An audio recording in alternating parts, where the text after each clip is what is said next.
بسم الله والحمد لله والصلاة والسلام على من لا نبي بعده وعلى آله وأصحابه ومن اتبعهم بإحسان إلى يوم الدين ثم أما بعد.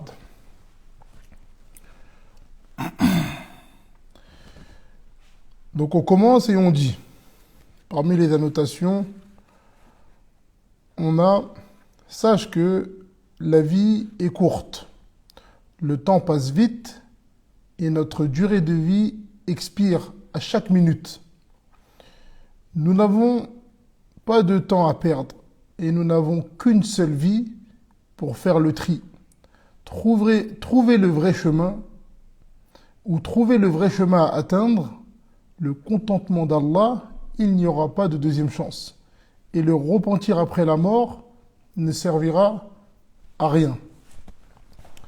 Donc comme on l'a cité ici, parmi les points importants, c'est que la vie est courte. Non, la vie elle est courte.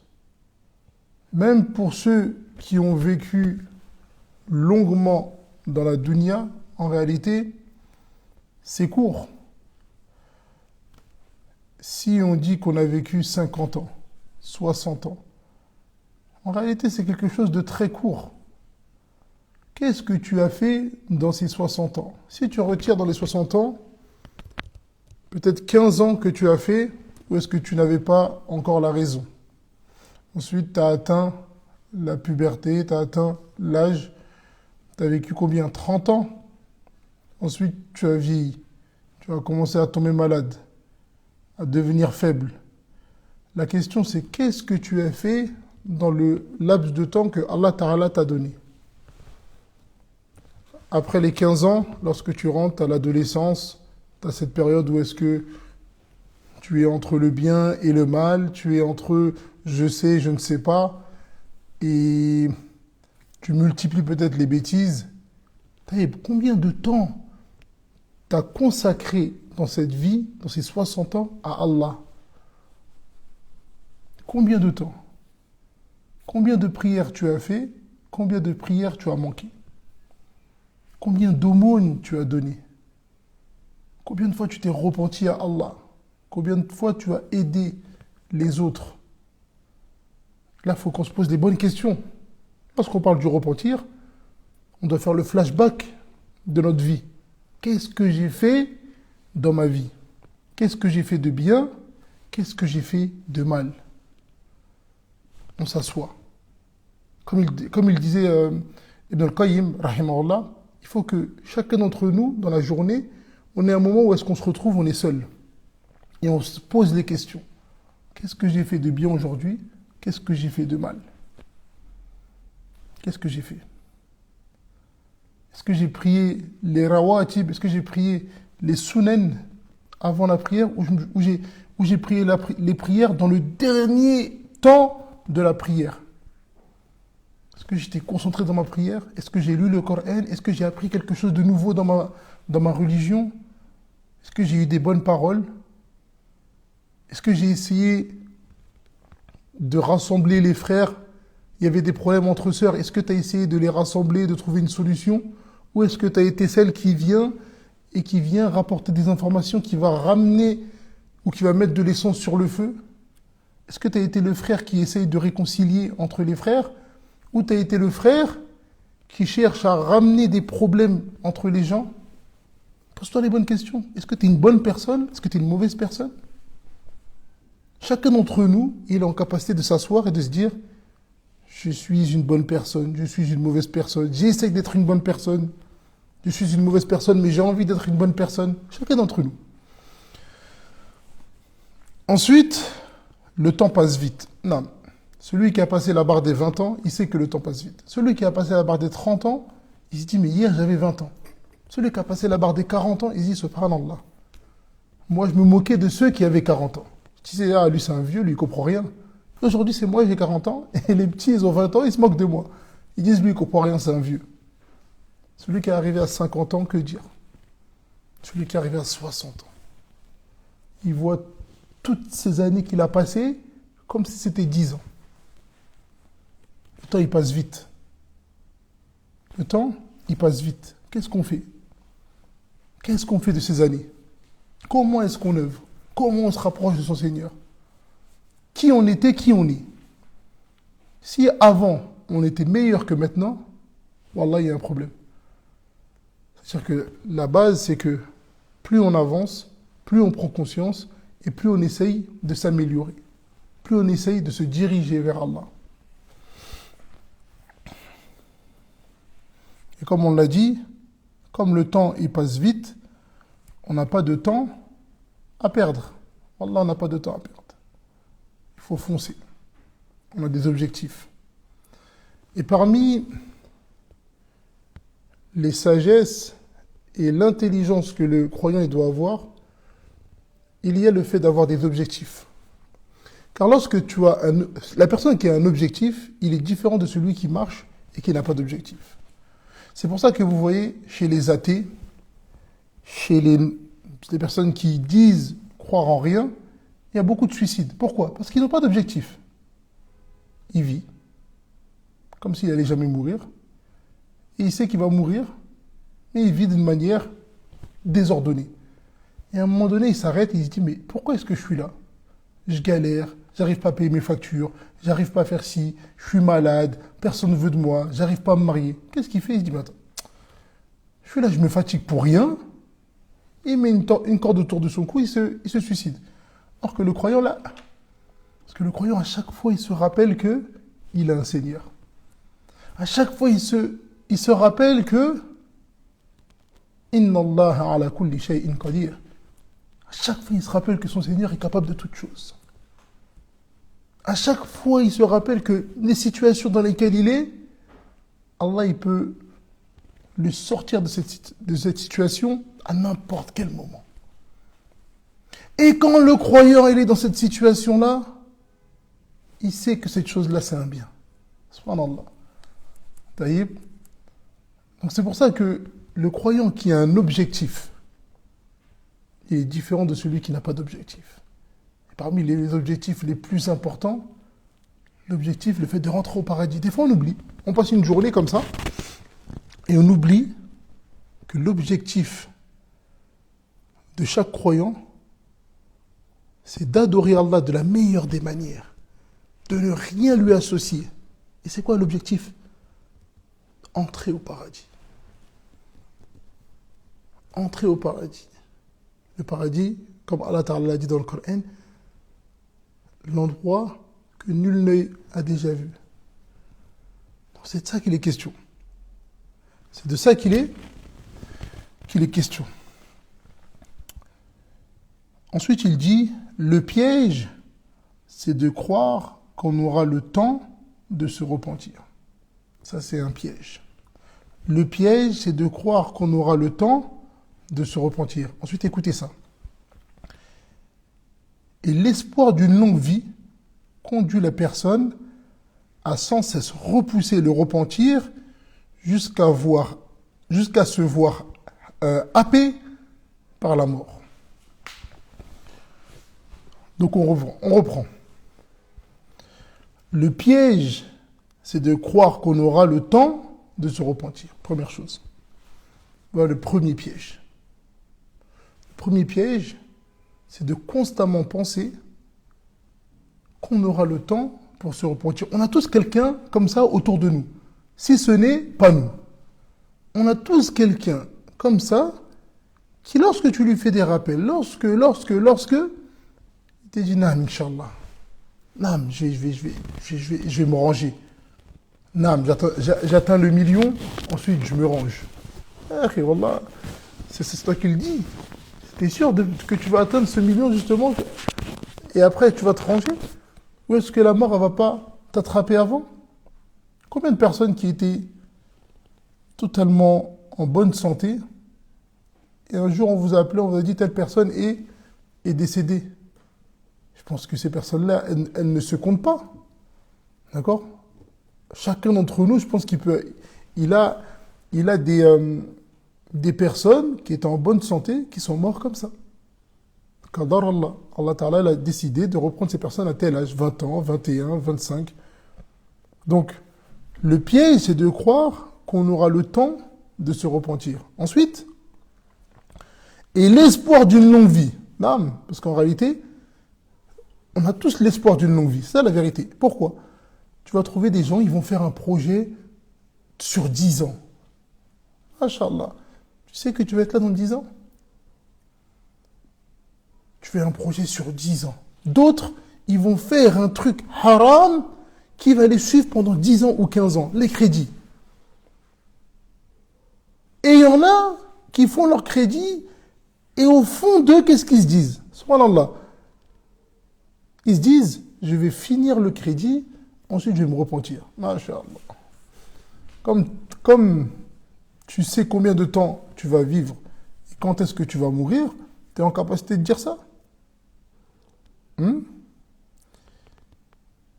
Et c'est ça en fait le piège, comme on est en train de dire. Et l'espoir d'une longue vie conduit la personne à sans cesse repousser le repentir. J'ai le temps, la baisse. Là, encore un coup, encore telle chose, encore, et il repousse, et il repousse. L'imam Ibn Rajab, rahimahullah, il nous dit l'ultime souhait des morts dans leur tombe sera d'être ramenés à la vie, ne serait-ce qu'un instant, afin d'y rattraper ce qui leur a manqué comme repentir vertueux. Donc le seul désir de la personne qui sera dans sa tombe, c'est pas je veux voir ma mère, c'est pas je veux voir mon père, c'est pas je veux voir mes enfants, là.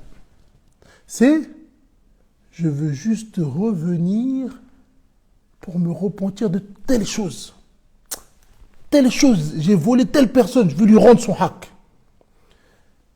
Il y a telle personne, j'ai parlé sur lui, je vais aller m'excuser. La seule envie, ça sera ça. Et ensuite il dit, et cela tandis que les gens de ce bas monde, donc nous qui sommes encore vivants, perdent leur temps, voient leurs années passer dans l'insouciance, ou pire encore, noyés dans les péchés. Donc les années passent, vous avez des personnes qui sont noyées dans les péchés. Vous avez des gens, vous connaissez depuis 10 ans, depuis 15 ans, et depuis 15 ans, cette personne-là, elle est noyée dans les péchés, dans le haram. Il fume de la drogue, il boit, il parle mal, il insulte, il est vulgaire, il ne respecte pas les parents des autres, il ne respecte pas ses parents, il ne prie pas. Et ça, depuis 10 ans. Et dans nos quartiers, il y en a comme ça, c'est versé. Voilà, on a pitié. Pourquoi? Tu quittes le quartier 10 ans, tu reviens 10 ans après, celui qui a 40, 45 ans, il marche avec les petits de 20 ans, en train de garder les murs encore. Il a des enfants qui ont leur âge, et il marche encore avec eux. Versé dans les péchés, versé. Ça, c'est une humiliation. Ça fait partie des humiliations. Allah Ta'ala, il t'humilie de cette manière-là. En réalité, Allah Ta'ala, il est en train de t'humilier et tu ne te rends pas compte. Tu arrives à un âge avancé, 40 ans, tu dois être la personne vers qui on doit se tourner pour te demander des conseils. Mais les péchés, ils ont fait que, voilà, tu es dans le quartier, tu bois, tu fumes, tu te bagarres. Taïb, quand est-ce que tu vas te repentir? Quand est-ce que tu vas te poser la question, Limadha khulikt? Pourquoi est-ce que j'ai été créé? Taïb, ouvre le Coran, Allah Ta'ala il te répond. Wa ma khalaqtul jinna wal insa illa liya'budun. Taïb, ouvre le Coran, Allah Ta'ala il t'explique. Pourquoi est-ce que j'ai été créé? Il t'explique que tu as été créé pour l'adorer. Qu'est-ce que l'adoration? Comment est-ce que je dois adorer Allah? Parce que lorsque tu vas te poser la question, Limadha khulikt? Pourquoi est-ce que j'ai été créé? Allah Ta'ala il te répond. Il dit, pour m'adorer. D'accord? C'est quoi l'adoration? Comment est-ce que j'adore Allah? Qu'est-ce qui est autorisé? Qu'est-ce qui est interdit? Qu'est-ce que Allah il aime? Qu'est-ce que Allah il déteste? Et c'est comme ça qu'on avance. Et c'est de la même manière que tu vas apprendre ces choses-là à tes enfants. Pourquoi est-ce que tu as été créé? T'expliques à ton enfant, tu as été créé pour adorer Allah. Tu n'as pas été adoré pour ramasser les richesses. Tu n'as pas été adoré pour multiplier les femmes autour de toi. Non, tu as été créé pour adorer Allah, sincèrement. Mais des fois, on l'oublie. Celui qui n'accomplit pas la prière, comment est-ce qu'il va se rappeler qu'il a été créé pour adorer Allah? Comment est-ce qu'il va se rappeler ça? Celui qui ne prie pas, celui qui n'a aucun lien avec la mosquée. Les femmes qui sont sur Internet, par exemple, comment est-ce qu'elle va se rappeler ça? Elle est constamment versée dans les péchés, dans les boîtes de nuit, dans l'alcool, dans la musique. Comment est-ce que tu vas te rappeler que tu as été créé pour adorer Allah? Comment? Donc là, il y a la question. Ensuite, il nous dit, sache que les péchés, ou sache que les péchés est une maladie. Le repentir est un remède, l'abstinence est une guérison. Et le prophète, alayhi salatu wassalam, il nous dit, celui qui se repent d'un péché est comme celui qui n'a pas de péché. Regardez la miséricorde de votre Seigneur. Celui qui se repent d'un péché, c'est comme s'il n'avait pas péché. Subhanallah. Je ne sais pas si vous vous rendez compte de la miséricorde de votre Seigneur. De la miséricorde de notre Seigneur. Celui qui se repent sincèrement d'un péché, c'est comme si il ne l'avait pas commis. Qu'est-ce que tu attends? La problématique, c'est que dans les conditions du repentir, il y a le fait d'arrêter ce péché. Donc ça, c'est un problème. Car tu peux avoir envie que Allah Ta'ala te pardonne. Mais si tu veux que ton repentir soit accepté, parmi les conditions du repentir, il y a le fait de délaisser ce péché. Donc là, on a un problème. Celui qui veut se repentir de zina, il faut qu'il se repente sincèrement, qu'il ait la ferme intention de ne pas retomber dans ce péché. Il faut qu'il arrête ce péché. Il faut qu'il arrête ce péché. D'accord? Et il faut qu'il ait, comme le prophète alayhi salatu wassalam l'a dit, un nadem tauba. Il faut qu'il regrette. Il faut qu'il regrette ce péché. Un nadem tauba, c'est-à-dire que le regret est un repentir. D'accord? Et il faut qu'il se repent. Il faut qu'il se repent dans les temps où est-ce que le repentir il est accepté. Et parmi les choses, c'est la mort. Après, une fois qu'on est mort, il n'y a plus de repentir. Tu vis avec tes actions. D'accord? Il faut que ce repentir il soit fait sincèrement pour Allah. Comme on va le reciter, Inch'Allah, dans l'ordre, là je l'ai dit un petit peu en désordre, on va le reciter, Inch'Allah, en ordre.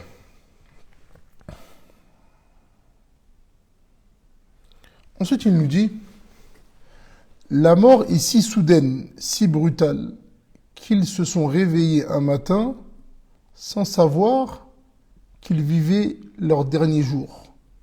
Toi aussi, tu te réveilleras un matin sans savoir que tu vis tes dernières heures. Et c'est ça la réalité de la vie. Celui qui médite sur la vie, il prend cette phrase, prenez-la et notez-la. Qu'est-ce qu'il nous dit? La mort est si soudaine. Est-ce que quelqu'un diverge avec ça? La mort est si soudaine, si brutale, qu'ils se sont réveillés un matin. Un matin, tu t'es réveillé, tu as fait tes ablutions pour ceux qui font la prière, il est parti prier le fajr, etc. Il a rigolé avec les frères, il a rigolé avec sa femme. Mais à ce moment-là, il ne savait pas que c'était sa dernière journée. Et ça, ce jour-là, on va tous le vivre. Ce jour-là, on va tous le vivre.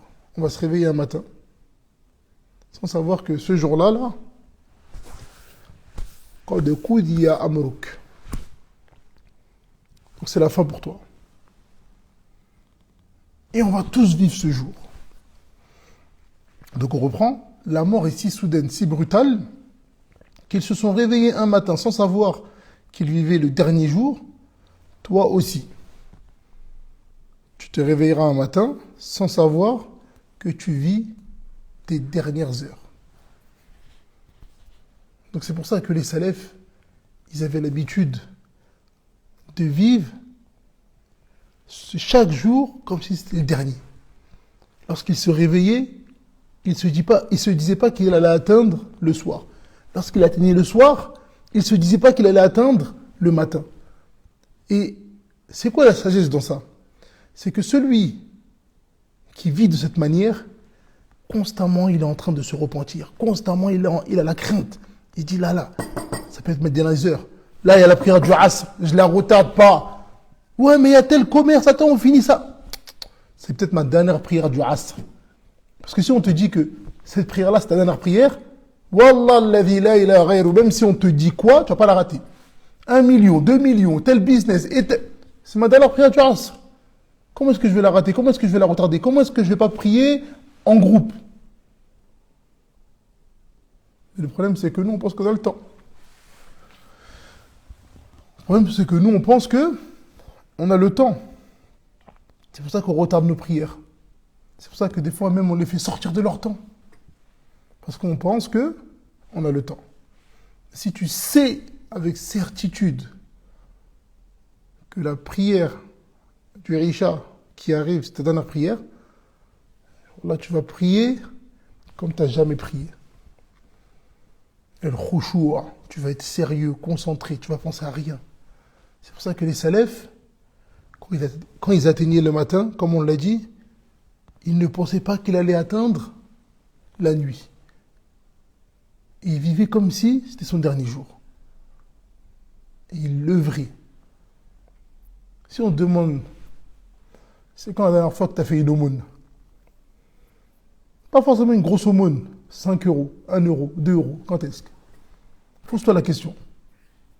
Toi, tu es un croyant. On est dans ce cours-là, on est ensemble. Que chacun d'entre nous se pose la question. C'est quand la dernière fois que tu as fini le Coran?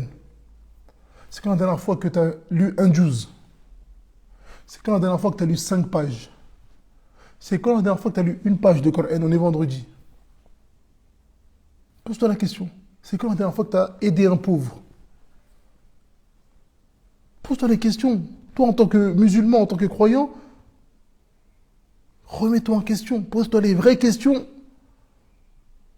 Ne sois pas flatté par ta personne. Ne flatte pas ta personne. Te disant, non, moi, ça va. Ou regarder les autres, tu dis, elle lui prie même pas. Moi, alhamdoulilah, je prie à la mosquée. Allah, t'as batil. C'est pas comme ça qu'on se comporte. Lorsque tu regardes d'autres personnes dans des choses en lien avec la religion, regarde ceux qui sont au-dessus de toi, ceux qui sont plus pieux que toi, ceux qui craignent plus Allah que toi, ceux qui font plus d'actes d'adoration que toi. Mais quand tu regardes les gens d'un point de vue dunyaoui, là tu regardes en bas. Regarde ceux qui souffrent. Regarde ceux qui n'ont pas de maison. Regarde ceux qui n'ont pas de femme. Toi, tu as des enfants, ils t'énervent. Regarde ceux qui n'arrivent pas à avoir d'enfants. C'est comme ça. Donc, quand c'est dans les points de vue religieux, regarde en haut. Celui qui craint Allah. Regarde celui qui a fait la hijra avec rien. Qui serre les dents. Et regarde-toi. Tu es en France. T'attends d'arriver à ton objectif. 70 000 euros. Alors que cette somme-là, tu ne l'as jamais eue dans ta vie. Et regarde l'autre qui est parti avec 5 000 euros. Regarde ce genre de choses. Remets-toi en question sincèrement. Sincèrement. Et si tu le fais sincèrement, c'est la première étape vers la guérison. Car celui qui est malade, tant qu'il ne sait pas qu'il est malade, il n'ira pas se soigner. De la même manière que nous, lorsqu'on est faible, lorsqu'on a des faiblesses, il faut d'abord qu'on remarque nos faiblesses. C'est pour ça que ce qu'on a l'habitude de dire, les savants ils ont l'habitude de dire que le plus dangereux, c'est pas l'ignorant. Le plus dangereux, c'est pas l'ignorant. Le plus dangereux, c'est celui qui ne sait pas qu'il est ignorant. Celui qui ne sait pas qu'il est ignorant. Celui qui pense être quelqu'un qui connaît. Parce que celui qui est ignorant, tu viens, tu lui poses une question, ou vous discutez, il va se taire. Il va dire Allahu A'lam. Mais celui qui pense connaître, qu'est-ce qui va se passer? Il va venir et il va parler. Il va s'égarer, mais pas seulement. Il va égarer les autres. D'où l'importance, et on le répète encore. Et on va pas s'arrêter de le répéter. Faites attention de qui vous prenez votre science. Et on le répète. Et s'il faut, on va le répéter à chaque cours. Faites attention de qui vous prenez votre science. Et comme on l'a déjà cité, et on va le réciter, 3 choses. 3 choses minimum. La première chose, quelqu'un qui vient, qui s'assoit, qui vous donne des cours, qui parle dans la religion d'Allah. Qui parle dans la religion d'Allah. Qui vient, regardez aujourd'hui, vous allez sur les réseaux sociaux, vous avez des gens qui disent avoir étudié et qui dansent. Et ils veulent ramener des dalils pour prouver que leur danse, leur chant, et eux, ils ont des gens qui les suivent. Et eux, il y a des gens qui les défendent. Subhanallah. Regardez dans quel état la communauté musulmane, elle est arrivée. Des soufis qui font maintenant la da'wah. À la base, les soufis, ils étaient cachés. Là, maintenant, des soufis qui viennent, qui font la da'wah. Et qui essayent de sortir des dalils pour nous dire que le fait de se réunir dans la mosquée et danser, c'est autorisé. L'autre qui nous dit que son shir, il connaît l'invisible, ou il connaît les niyas, ou il connaît... Wallah, on va aller où là? C'est pour ça qu'on dit, avant de vous asseoir devant quelqu'un, écoutez, il va vous expliquer quelque chose en lien avec la religion. Un étudiant en sciences, ou quelqu'un qui se dit prédicateur. Demandez-lui 3 choses. La première chose, où as-tu étudié? Où as-tu étudié? J'ai étudié en Égypte, en Saoudie, au Soudan, au Yémen, en Mauritanie. Dites-nous où est-ce que tu as étudié. C'est pour ça qu'il vient, qui dit, moi j'ai étudié en France. Déjà, il y a un problème. Après, bien évidemment, il y a toujours des exceptions. Il y a toujours des exceptions. Mais nous, quand on parle là, qu'on comprenne bien nos paroles, on parle min haythul asl. On parle de la base. Après, il y a des exceptions. Mais maintenant, la base, c'est ça. Où as-tu étudié? C'est pas tout. Parce que si tu as étudié, tu dis oui, j'ai étudié en Mauritanie, ou j'ai étudié en Arabie Saoudite, et puis tu as étudié chez les soufis, et tu rentres, tu dis il faut qu'on danse, ça ne nous intéresse pas. Parce que tu t'égares et tu es en train d'égarer les gens. Avec qui tu as étudié? Les gens de la Sunna connaissent les gens de la Sunna. Et lorsque les gens ils nous disent oui, mais vous faites celui qui n'a pas étudié en Égypte, en Saoudie, ben, c'est pas quelqu'un de la Sunna. Non. Nous, on reconnaît les gens de la Sunna. Les gens de la Sunna, ils n'ont qu'une parole. Que ce soit en Saoudie, que ce soit au Maroc, que ce soit en Algérie, que ce soit en Mauritanie. Les gens de la Sunna, c'est les gens de la Sunna. La parole, elle est wahid. On se base sur les mêmes livres. On a la même compréhension, bi'iznillah. Mais c'est pas une question de vous refermez la science à la Saoudie, à l'Égypte. Non. On cite ces pays-là parce que on parle à une période, à une époque où est-ce que, aujourd'hui, là où est-ce que tu trouves le plus de savants sur la Sunna, c'est ces endroits-là. Que ce soit en Algérie, en Saoudie, en Égypte. C'est là-bas. Donc c'est pour ça que de base, l'étudiant en sciences qui veut aller chercher la science, il va où? Il va à la source. Donc il va se diriger vers ces endroits-là. Il n'y a pas de... Celui qui veut apprendre les mathématiques, si on vous dit que c'est aux États-Unis où est-ce qu'il y a la source, tu vas pas aller en Pologne. Tu vas aller où? Tu vas aller aux États-Unis. De la même manière avec les sciences religieuses. Donc ne vous laissez pas avoir par ceux qui veulent, qui essayent de faire des passements de jambes parce que les questions, ils n'arrivent pas à y répondre. Non, réponds aux questions. Réponds aux questions et puis après explique-nous tout ce que tu as envie de nous expliquer. D'accord? Donc, où as-tu étudié? Avec qui? Après, on a qui? Après, avec qui? Combien de temps tu as étudié? Pareil, là on parle min haythul asl, la base. Quelqu'un qui vient, qui dit j'ai étudié 6 mois, taïb. Jazakallahu khairan akhi. Continue à étudier. C'est pas, on est tous passés par un moment où est-ce que ça faisait 6 mois qu'on étudiait. Et celui qui est sincère envers lui-même, il sait qu'au bout de 6 mois, qu'est-ce que tu vas faire? Si tu as réussi à avancer correctement dans la langue arabe, déjà en 6 mois, tu dis alhamdulillah. Donc c'est ça. C'est pas qu'on veut descendre ses frères ou les rabaisser. Non, loin de nous. On se prétend même pas être des grands étudiants en sciences, on est des tout petits étudiants en sciences. Mais pour parler dans la religion d'Allah, il faut que on ait une certaine capacité, une certaine mémorisation qu'on a effectuée, une bonne compréhension qu'on a eue auprès des savants. D'accord? Mais c'est pas toute personne qui vient, qui se réveille, qui dit je vais appeler à l'islam. Il suffit pas de bien parler français pour devenir un prédicateur. Et malheureusement, comme on a l'habitude de dire, aujourd'hui, il suffit d'une connexion Internet pour devenir un prédicateur. D'accord? Il suffit d'une connexion Internet. Et malheureusement, tu vois, on cite pas de nom pour éviter les faoudas inutiles. D'accord? Mais vous voyez, avec surtout, ce qu'on vise, bien évidemment, c'est certains imams en France.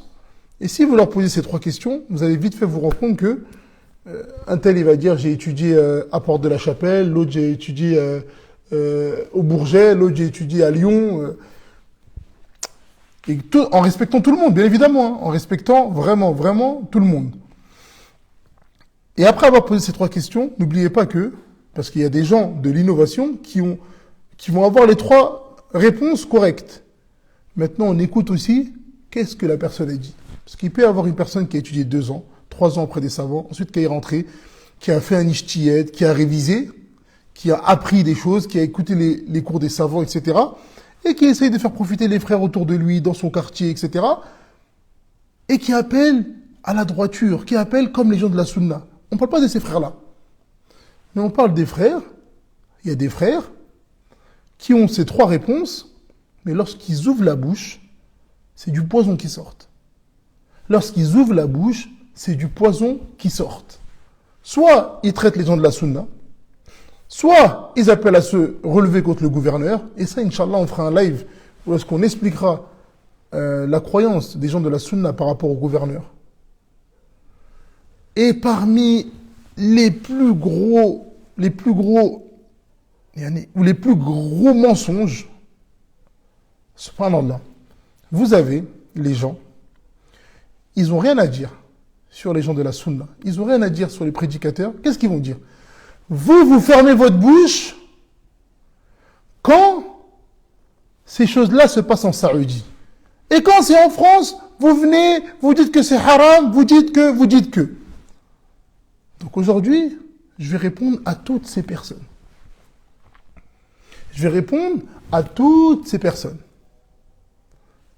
Et on va le dire qu'une fois, parce qu'il n'y a qu'un imbécile qui peut écouter ce genre de paroles. Nous prêchons en français. Lorsqu'on met en garde contre une chose, c'est pour que cette chose-là, elle cesse. C'est pour que les personnes qui étaient tentées d'y aller n'y aillent pas. Comme lorsqu'on a parlé des manifestations. D'accord? Pourquoi vous voulez qu'on vienne parler aux Français, en France, des manifestations, s'il y en a eu, au Maroc, en Saoudi ou en Égypte? Donnez-moi un argument. Et wallah alladhi la ilaha ghayru. Il n'y a pas un frère parmi les étudiants, parmi les uqala qui a un cerveau, parmi les frères qui ont appris, que lorsque vous allez lui demander, lui, mais tu dis quoi par rapport à ce qui se passe en Saoudi? Il va dire, non, là-bas c'est autorisé. Donc je le dis, les concerts qu'il y a eu à Riyad, on dit, on est apaisé et on n'a aucun problème à dire que ce qui s'est passé à Riyad, هذا هو محرم, c'est haram, c'est interdit. On n'a aucun problème à le dire. Et après, Est-ce que, si on condamne quelque chose dans un pays, on doit forcément venir et condamner ce qui se passe en Saoudie? Ouais, en Saoudie, il y a des machaïrs, il y a des savants. Et les savants, ils le condamnent. Que ce soit dans leurs assises, que ce soit dans leurs cours, que ce soit dans leurs fatawa. Ils condamnent la musique tout court. Avant d'arriver au concert, ils condamnent la musique min haythul asl. Comment est-ce que vous venez dire, oui, mais il se passe Halloween en Saoudie? Si il est avéré qu'il se passe ça en Saoudie, de la même manière que c'est interdit en France, c'est interdit en Saoudie. Et on n'a aucun problème avec ça. Juste, nous, on parle à des francophones, donc on s'attaque au problème qui est chez les francophones. Les arabophones, ils ont des prédicateurs beaucoup meilleurs que nous. Donc on ne se permettrait même pas de mettre notre bouche là-bas. Là-bas, il y a des machaïrs. Il y a nos machaïrs. Où est-ce que nous, on apprend? Nos machaïrs, ils sont là-bas. Qu'est-ce qu'on va venir aller parler sur la Saoudie? Où est-ce qu'il y a des mouftis? Où est-ce qu'il y a des savants qui, eux, parlent et nous, on le sait. D'accord? Allahu musta'an. On a un petit peu dérivé, mais c'est des points qui sont importants et pour ceux qui ont peut-être des choubouettes ou qui ont entendu ce genre de choses, c'est bien aussi d'y répondre et de lever le doute sur ce genre de choses. Allahu ta'ala a'lam. Donc on revient et on dit la plus courte histoire. La plus courte histoire. C'est un homme. Il s'est dit, avant de se coucher, il s'est dit, khalas, j'en ai marre, demain, je me repens. Il s'est endormi, il ne s'est jamais réveillé. Voilà la plus courte histoire. Un homme qui s'est couché, qui a dit, khalas, demain, je me repens. Il s'est endormi, et il ne s'est jamais réveillé. Donc ne retarde pas le repentir, car la mort survient subitement. Et comme vous le savez, la mort ne prévient pas. Mais Allah Ta'ala nous a prévenus. Il nous dit « Kullu nafsi dha'iqatul maut » La mort ne prévient pas, mais Allah Ta'ala nous a prévenus. Il nous dit « Kullu nafsin dha'iqatul maut » Traduction rapprochée, toute âme goûtera à la mort. Donc, la mort, elle ne prévient pas, comme on a l'habitude de le dire, mais Allah Ta'ala, il nous a prévenus. Il nous a dit que toute âme allait goûter à la mort.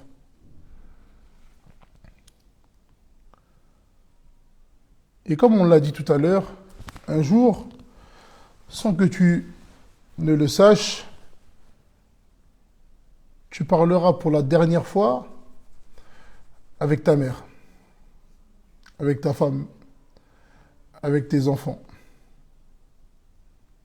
Peut-être que ce jour, c'est là.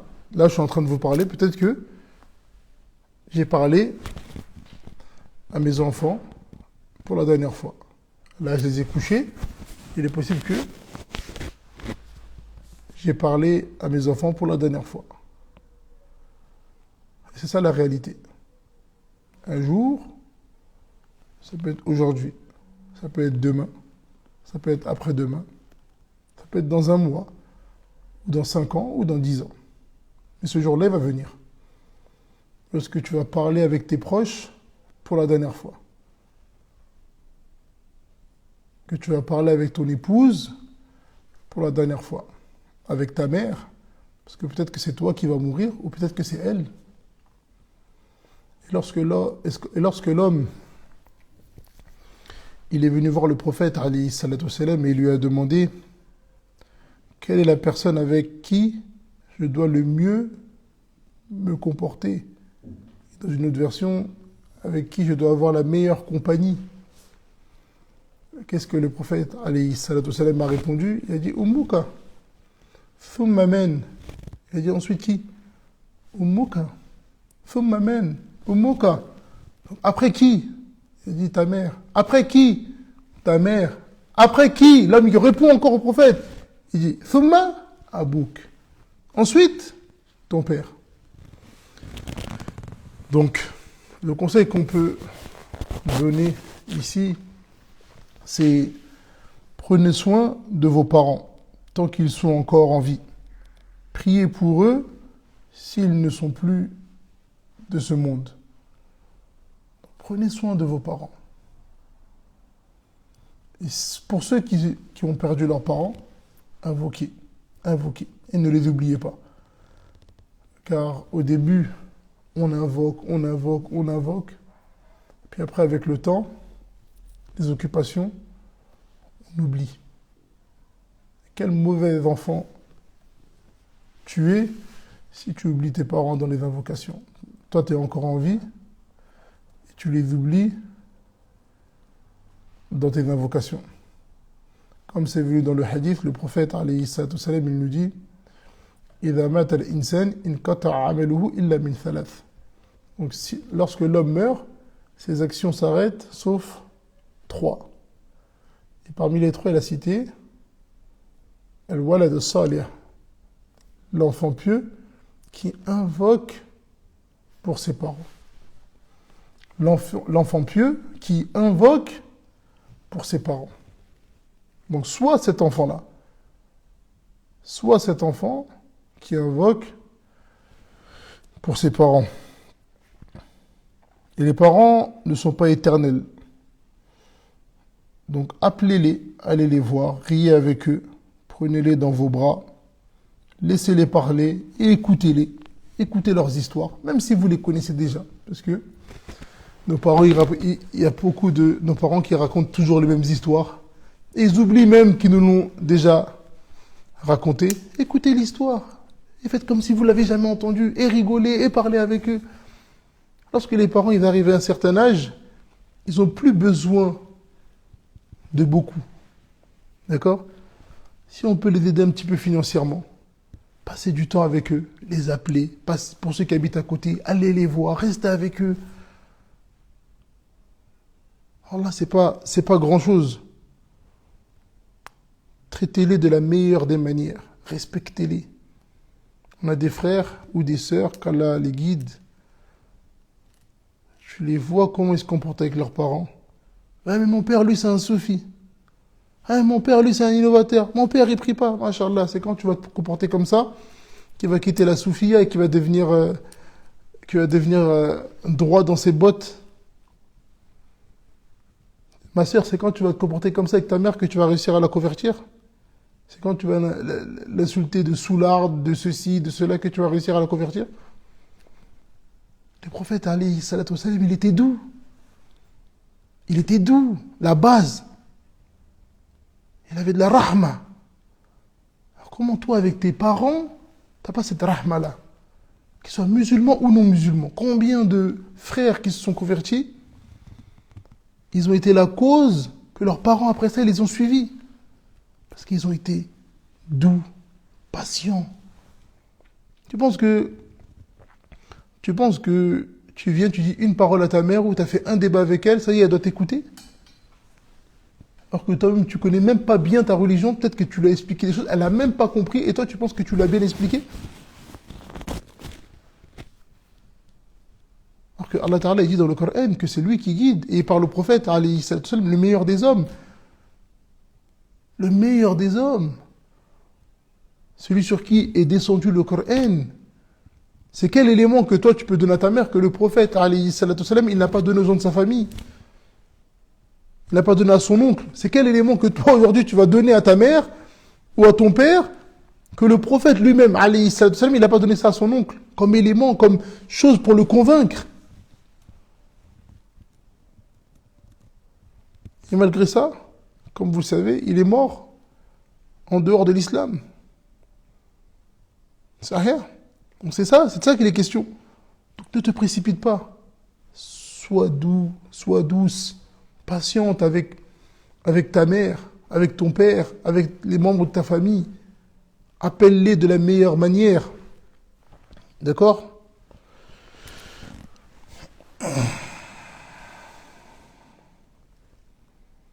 Et sache que demain pourrait être trop tard.